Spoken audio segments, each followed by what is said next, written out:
হেমতাবাদের পোয়ালতোড় এলাকা থেকে নিষিদ্ধ কফ সিরাপ সহ ধৃত ৩ অভিযুক্তকে পেশ করা হলো রায়গঞ্জ আদালতে। পুলিশ জানিয়েছে, ধৃতরা হলেন নূর আলম, সাজ্জাদ আলী ও সাকির হোসেন। তাদের বাড়ি হেমতাবাদ ব্লকের বিভিন্ন এলাকায়। শুক্রবার সন্ধ্যায় তাদের গ্রেপ্তার করার পর শনিবার দুপুর ৩টায় রায়গঞ্জ আদালতে পেশ করা হলে বিচারক ধৃতদের জেল হেফাজতের নির্দেশ দেন।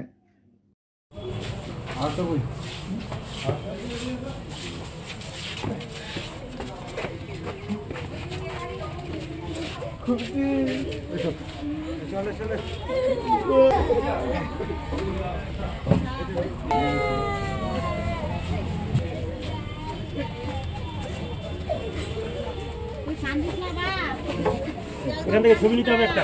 হ্যাঁ, জিডি স্যার কই? দাদা